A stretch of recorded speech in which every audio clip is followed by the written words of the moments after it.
వ్యతిరేకించే ఏ పక్షము కూడా వాస్తవానికి దగ్గరలో లేనట్టే. ఇవాళ నెలకెంత వస్తున్నది? 1.5 లక్షలు. అంతే కదా? దగ్గరగా ఏడాదికి 12 కోట్ల, ఇది దగ్గర 18 కోట్ల రూపాయలు జిఎస్టీ మీద వస్తుంది.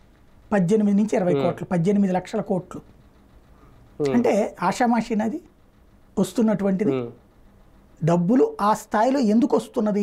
పన్ను ఎగవేతకు అవకాశం లేకపోవడం. ఇదివరకు ఏంటి, నేను అంటే ఈనాడులో ఉన్నప్పుడు కానీ సిటీలో ఉన్నప్పుడు కానీ కంపెనీల మీద బాగా కవరేజ్ చేశా.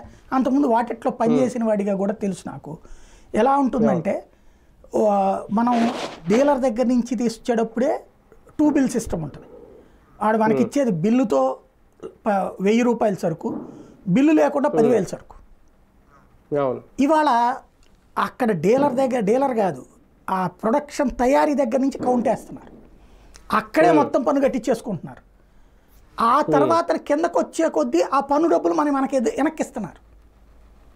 తద్వారా ఏమైపోతుంది, పన్ను ఖచ్చితంగా డబ్బులు వస్తున్నాయి, ఎక్కడ మిస్ కావట్లేదు. ఇప్పటికీ ఒక లూప్ హోల్ ఈ మధ్యన కనిపెట్టారు మనోళ్ళు, 100 కోటి దరిద్రాలకు అనంత కోటి రూపాయలని. ఇప్పుడు ఒక హోటల్ వాళ్ళు ఉన్నారనుకోండి, ఏసీ హోటల్ రన్ అవుతున్నా నాన్ ఏసీ అని చూపెట్టడం కానీ, లేదంటే కనుక వాళ్ళు కంప్యూటర్ బిల్లింగ్లో 2 రకాల బిల్లింగ్లు